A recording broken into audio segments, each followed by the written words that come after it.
తాతయ్య, మనిషికి ఏదైనా డేంజర్ ఉందని తెలిసినప్పుడు ఇలా హోమం చేస్తే ఆ గండం గట్టెక్కుతుంది, ఆ మనిషికి ఎలాంటి ప్రమాదం ఉండదు అనేదే గనక నిజమైతే అసలు ఎవరికి చావనేదే రాకూడదు కదా.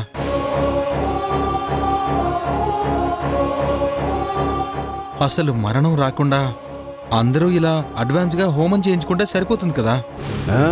మంచి ప్రశ్న అడిగావురా మనవడా. ఈనాడే కాదు, ఏనాటి నుంచో నీలాంటి వాళ్ళు ఇలాంటి ప్రశ్నలు అడుగుతూనే ఉన్నారు. నాలాంటి వాళ్ళు అనుభవంతో సమాధానం చెప్తూనే ఉన్నారు. తాతయ్య, దేవుడి మీద నాకు కూడా చాలా భక్తి ఉంది, కానీ అన్నయ్య అడిగిన దాంట్లో కూడా లాజిక్ ఉంది కదా. లాజిక్లు, ఆర్గ్యుమెంట్లు అనేవి పరిస్థితులు మన చేతుల్లో ఉన్నప్పుడేనమ్మా. మనిషి అశక్తుడైనప్పుడు ఏదో ఒక శక్తిని నమ్ముకోవాలి. ఆ శక్తి పేరే దైవం. ఆ దైవమే మనల్ని కాపాడుతుందనే నమ్మకం. తాతయ్య, నమ్మకం వేరు, సైన్స్ వేరు. సైంటిఫిక్గా ఇలాంటివన్నీ మూఢనమ్మకాలే అనిపిస్తాయి కదా తాతయ్య. సరే, అయితే మీ సైన్స్ ప్రకారమే మాట్లాడుకుందాం. ఇప్పుడు ఎవరైనా పేషెంట్కి ప్రాణం మీదకి వచ్చిందనుకో, డాక్టర్లు వెంటనే ఆపరేషన్ చెయ్యాలి అంటారు, అవునా? అవును. మరి ఆపరేషన్ చేసిన తర్వాత ఆ పేషెంట్ బ్రతుకుతాడనే నమ్మకం ఉందా? చాలా కేసుల్లో ఆపరేషన్ సక్సెస్ అవుతాయి కదా తాతయ్య. కదా. మరి ఆపరేషన్ చేసే ముందు పేషెంట్కి సంబంధించిన వాళ్ళ దగ్గర నుంచి డిక్లరేషన్ ఫామ్ మీద సంతకాలు ఎందుకు తీసుకుంటారు?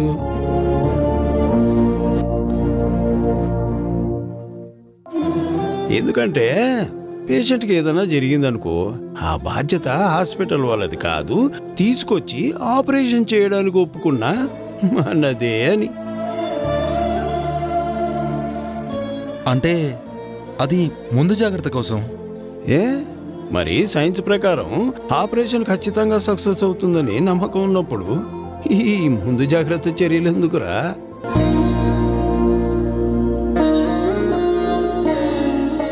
ఎందుకంటే ఏ సైన్స్ అయినా 100% ఏది చెప్పలేదురా. ఎక్కడో % రిస్క్ ఉండనే ఉంటుంది. ఆ రిస్క్ నుంచి ఎలా తప్పించుకోవాలో ఎవరు చెప్పలేరురా.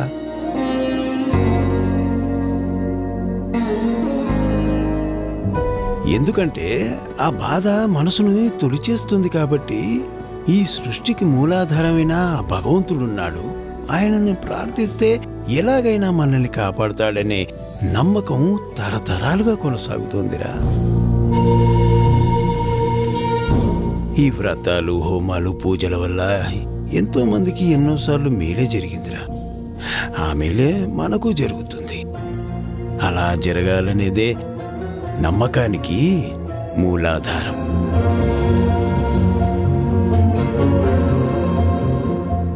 ఓలమ్మోలమ్మో, ఎంత బాగా చెప్పినారు కదయ్యా. మరి పెద్దయ్య గారంటే ఏటనుకున్నావే? తాతయ్య, మీతో కొంచెం మాట్లాడాలి, అలా వెళ్దామా? ఏరా? వెళ్దాం తాతయ్య, రండి. బలు చూస్తూ ఉండరా.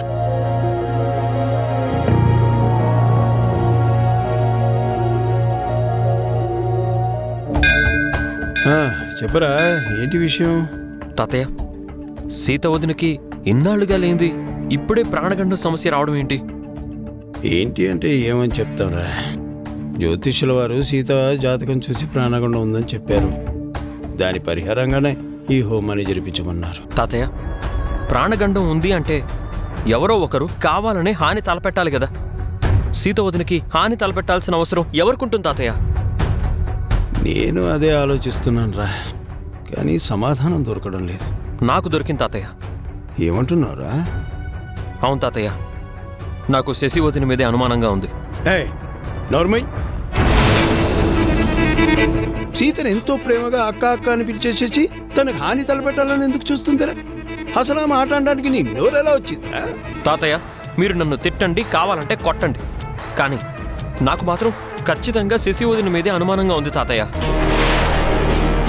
సీతా వదినకి ప్రాణగండం అంటూ సంభవిస్తే అది తన వల్ల మాత్రమే తాతయ్య. ఇక చాలా ఆపు. అసలు నీ గురించి నువ్వేమనుకుంటున్నావురా?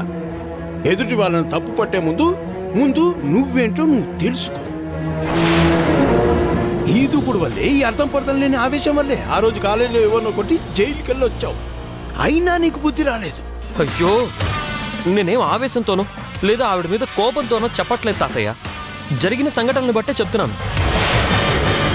She not fair. ఏదో కుట్ర బుద్ధితోనే మన ఇంటికి వచ్చింది తాతయ్య. ఎప్పటికప్పుడు తెలివిగా నటిస్తూ ఒక ప్లాన్ ప్రకారమే అందరి మీద అధికారం చలాయించాలని చెప్పి ఎన్నో ప్లాన్లు వేస్తుంది. రే, ఎదుటి వాళ్ళ మీద ద్వేషం ఉన్నప్పుడు వాళ్ళేసే ప్రతి అడుగులోనూ నీకు తప్పే కనిపిస్తుంది. నువ్వే ఏదేదో ఊహించేసుకుని అనవసరంగా పచ్చని కాపురంలో చిచ్చు పెట్టకు. కాలు జారితే తీసుకోవచ్చేమో గాని మాట జారితే తీసుకోలేము.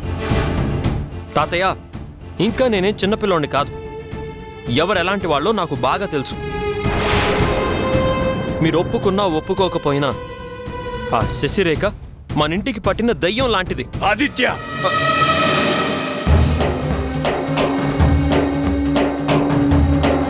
ఇంకొక మాట తప్పుగా మాట్లాడామంటే జాగ్రత్త. సీతా శశి ఇద్దరు మన ఇంటి కూడలే. మీ అన్నయ్యలకు భార్యలు. ఒకరి మీదేమో అభిమానము, ఇంకొకరి మీదేమో అనుమానమా? తాతయ్య, ఏదైనా ఎవరికేమైనా గాని అనుభవంలోకి వస్తే గాని అర్థం కాదు తాతయ్య. చూస్తూ ఉండండి. నా అనుమానమే నిజమైతే శశి వదిన ఖచ్చితంగా ఈ హోమాన్ని ఆపడానికే ప్రయత్నిస్తుంది. మధ్యలోనే ఈ మృత్యుంజయ హోమం ఆగిపోయిందంటే నా మాటకి అదే తిరుగులేని సాక్ష్యం తాతయ్య.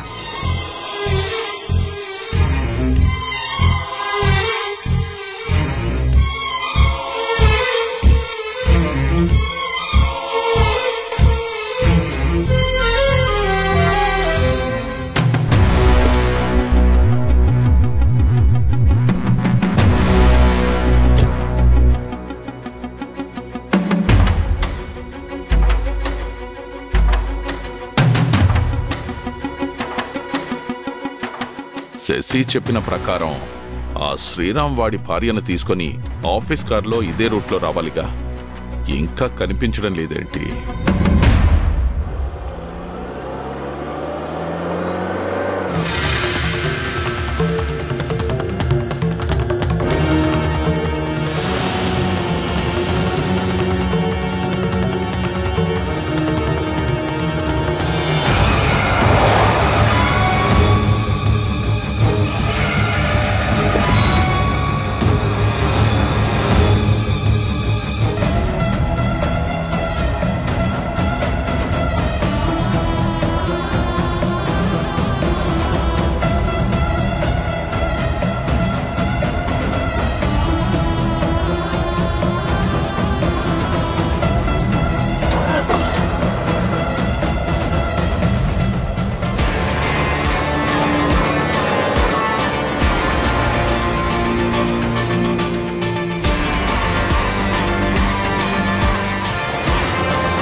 సీత,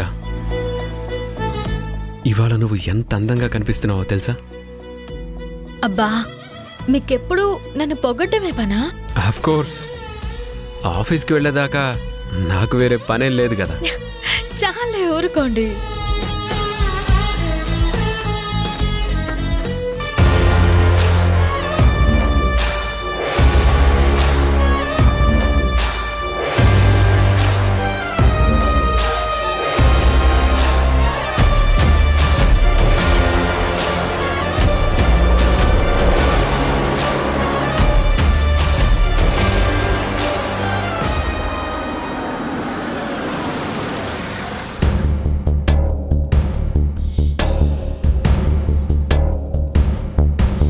ఏమైందండి? అదిగో పూల బండి. అక్కడ మల్లెపూలున్నాయి. ఆ మల్లెపూలు పెట్టుకుంటే నువ్వు మరింత అందంగా కనిపిస్తావు. ఏంటండి ఆఫీస్కి వెళ్తూ పువ్వులు పెట్టుకోవడం ఏంటి? వద్దు. ఏం కాదు, నేను తీసుకొస్తాను, ఉండు. ఆ మీ మాట మీదే కానీ నా మాట వినరు కదా. డార్లింగ్, ఏ విషయంలో అయినా నీ మాటే వింటాను గాని పూల విషయంలో మాత్రం నో అంటే నో. అబ్బా మీ పిచ్చి, ఉండండి, నేనే వెళ్ళి తెచ్చుకుంటాను.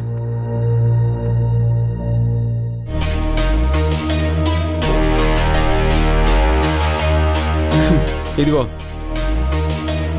మరి 3-6 మూరో తెచ్చుకోకు, కనీసం 4 మూరలు తెచ్చుకో. సరే, మీ ముచ్చటని నేను మాత్రం ఎందుకు కాదంటాను? అలాగే తెచ్చుకుంటాను. ఓకేనా?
మంచి ఛాన్స్ మిస్ అయిపోయింది.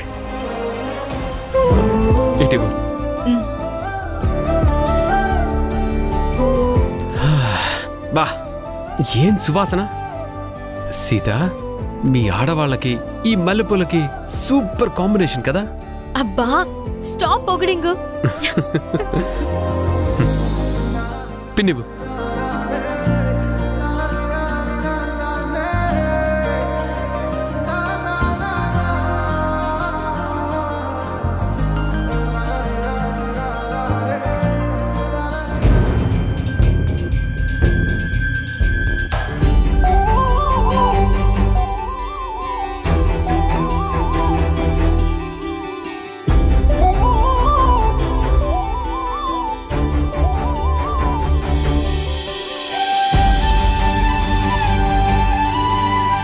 మీరు డ్రైవ్ చేయండి.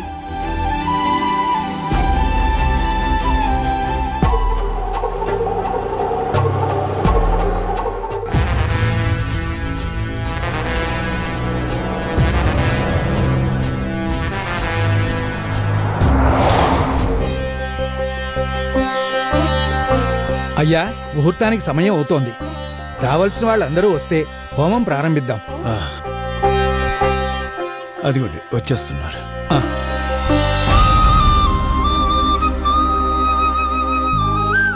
నమస్తే అండి. నమస్కారం అమ్మా. మరాణి, మరి సీత? పర్వాలేదు తాతయ్య, సీతని రాముతో పాటు ఆఫీస్కి పంపించాను. తాతయ్య, ఇక మనం నిశ్చింతగా హోమాన్ని జరిపించవచ్చు.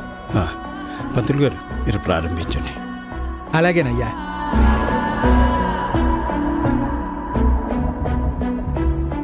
పూజారి గారు, సంకల్ప బలం ఉంటే మన కోరిక తప్పకుండా నెరవేరుతుందని మీలాంటి పెద్దవాళ్ళు అంటుండగా నేను విన్నాను.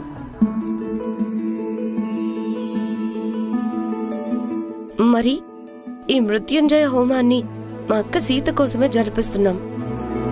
జాతక దోషం వల్ల తనకి ముంచుకు రాబోయే ప్రాణగండం తొలగిపోవాలి పంతులు గారు.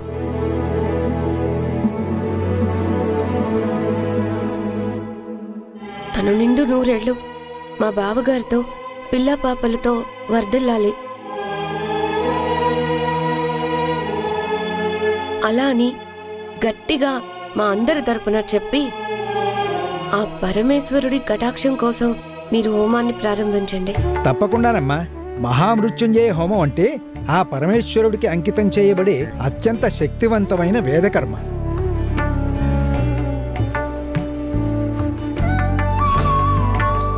ఈ హోమం ఎవరి కోసమైతే జరిపిస్తారో వారికి మరణం, వ్యాధులు, పీడలు, భయాలు, గండాలు అన్నీ తొలగిపోతాయి. సంపూర్ణమైన ఆరోగ్యంతో పాటు విజయం కూడా సిద్ధిస్తుంది. అమ్మా కూర్చోండి. కూర్చోండి. మీరు కూడా కూర్చోండి.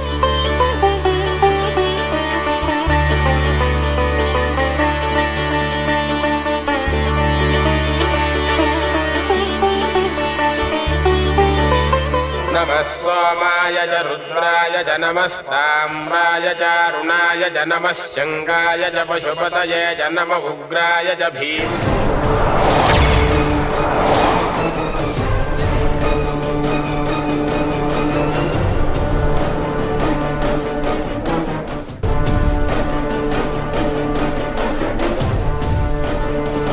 నమో అగ్రే వధాయ చ దూరే వధాయ చ నమో హంత్రే చ హనీయసే చ నమో వృక్షేభ్యో హరికేశేభ్యో నమస్తారాయ నమః శంభవే చ మయో భవే చ నమః శంకరాయ.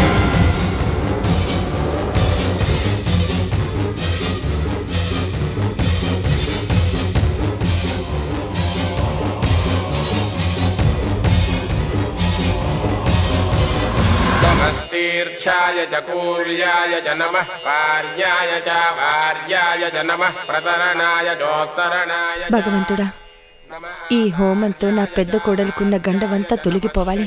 తనకి ఎటువంటి ప్రమాదం జరగకూడదు. నమస్తికస్యాయ చ ప్రభా.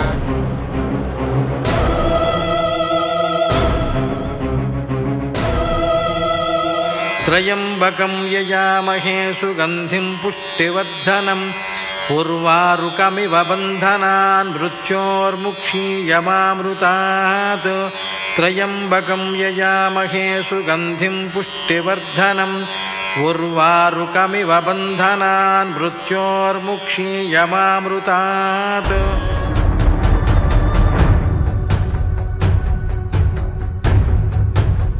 త్రయంబకం యజామహే సుగంధిం పుష్టివర్ధనం ఉర్వారుకమివ బంధనాన్ మృత్యోర్ముక్షీయమామృతాత్. త్రయంబకం యజామహే సుగంధిం పుష్టివర్ధనం ఉర్వారుకమివ బంధనాన్ మృత్యోర్ముక్షీయమామృతాత్.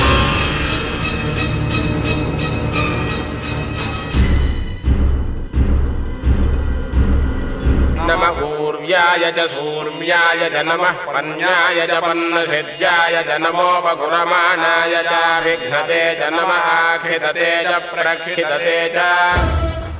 డాడీ నుంచి ఏంటి ఇంకా కాల్ రావట్లేదు?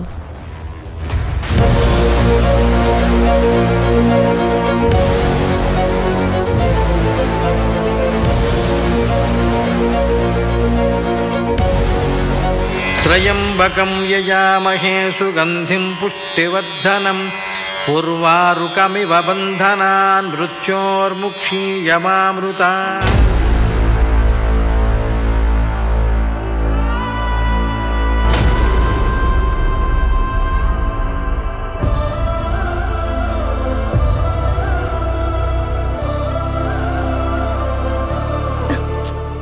కార్లో ఏంటండి? నేనేం చేయను, అంత ముద్దొస్తున్నా.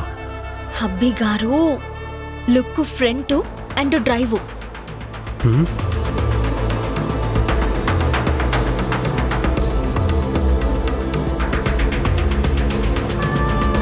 సీత, నీ ఇంగ్లీష్తో ఇంకా ఇంకా ముద్దొస్తున్నావు తెలుసా?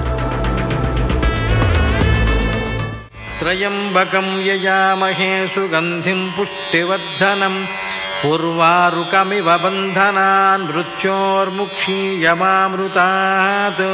త్రయంబకం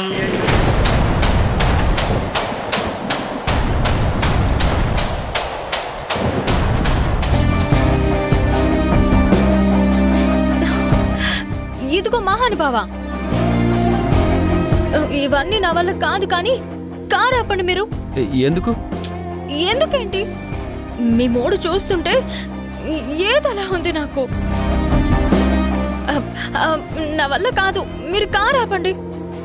నేను ఆఫీస్కి రాను, ఇంటికి వెళ్ళిపోతాను. ఆపేదే లేదు. అయితే డోర్ తీసుకుని దూకేస్తాను. సీత సీత సీత, ఇంకెప్పుడు అలా అనుకో. నీకేమైనా జరిగితే నేను భరించలేను. చాలా ఆపండి మీరు. ముందు కార్ ఆపండి.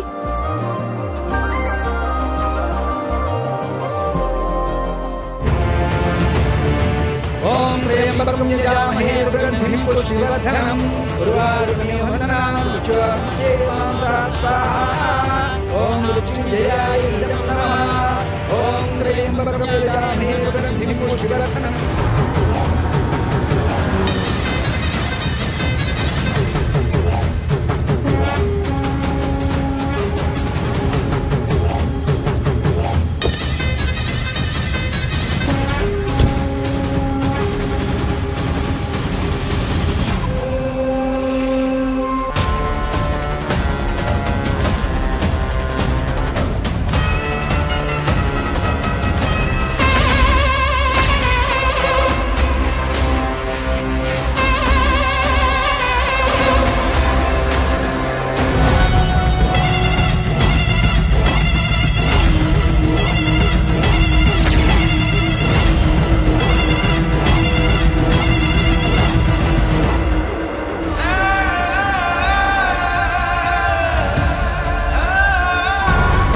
డాడీ ఏంటి ఇంకా కాల్ చేయట్లేదు?